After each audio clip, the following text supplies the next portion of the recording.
অচল থাকা দেশের 8টি বিমানবন্দর পর্যায়ক্রমে পুনরায় চালুর পরিকল্পনা নিয়েছে সরকার। প্রথম ধাপে বগুড়া ও ঠাকুরগাঁও বিমানবন্দরকে অগ্রাধিকার দেওয়া হয়েছে।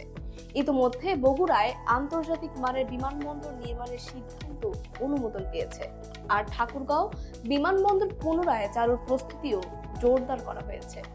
সম্প্রতি এক অনুষ্ঠানে বেসামরিক বিমান পরিবহন ও পর্যটন প্রতিমন্ত্রী এম রশিদুজ্জামান মিল্লাত বলেন, দেশে বেশ কয়েকটি বিমানবন্দর দীর্ঘদিন ধরে বন্ধ রয়েছে।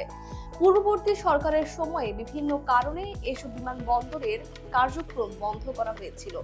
ঠাকুরগাঁও, নীলফামারী ও বগুড়া সহ কয়েকটি বিমানবন্দর একসময় নিয়মিতভাবে পরিচালিত হলেও বর্তমানে সেগুলো অচল।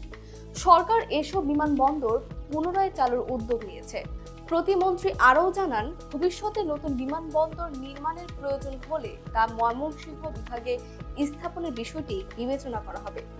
বগুড়া বিমানবন্দরকে আন্তর্জাতিক মানে উন্নীত করার লক্ষ্যে 10,500 ফুট দীর্ঘ রানওয়ে নির্মাণের পরিকল্পনা নেওয়া হয়েছে।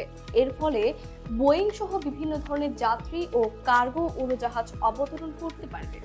প্রকল্পের আওতায় আধুনিক টার্মিনাল ভবন, কন্ট্রোল টাওয়ার, কার্গো কমপ্লেক্স এবং উন্নত ILS CAT 3B প্রযুক্তি স্থাপনের পরিকল্পনা রয়েছে, যা প্রতিকূল আবহাওয়াতেও নিরাপদ বিমান চলাচল নিশ্চিত করবে।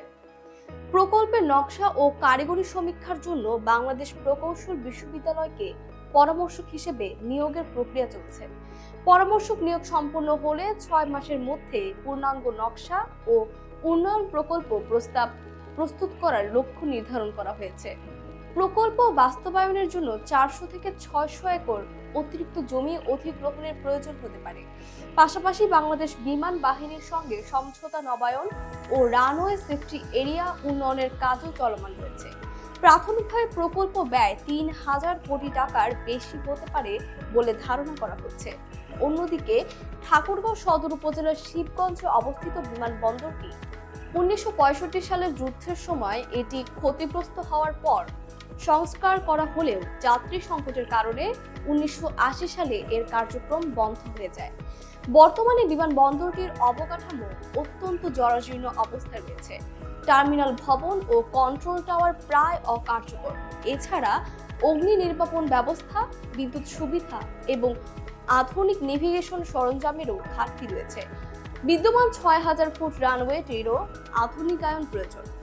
বিমানবন্দরটির উন্নয়ন ও আধুনিকায়নে প্রায় 4,500 কোটি টাকা ব্যয়ের প্রস্তাব করা হয়েছে। প্রথম ধাপে জমি অধিগ্রহণ, রানওয়ে সম্প্রসারণ, নতুন টার্মিনাল ও কন্ট্রোল টাওয়ার নির্মাণ সহ নিরাপত্তা অবকাঠামো গড়ে তোলা হবে। দ্বিতীয় ধাপে রানওয়ের দৈর্ঘ্য 9,000 ফুটে উন্নীত করার পরিকল্পনা রয়েছে। পুরো প্রকল্প বাস্তবায়নে প্রায় 3 বছর সময় লাগতে পারে। বগুড়া ও ঠাকুরগাঁও ছাড়াও লালমনিরহাট, ঈশ্বরদী, কুমিল্লা, শমশেরনগর, খান জাহান আলী এবং পটুয়াখালী বিমানবন্দর পুনরায় চালুর পরিকল্পনা রয়েছে।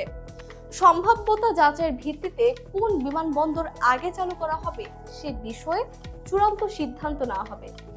বিশেষজ্ঞদের মতে, এসব বিমানবন্দর পুনরায় চালু হলে সংশ্লিষ্ট অঞ্চলের অর্থনীতি, কৃষি, পর্যটন ও কর্মসংস্থানে ইতিবাচক প্রভাব পড়বে।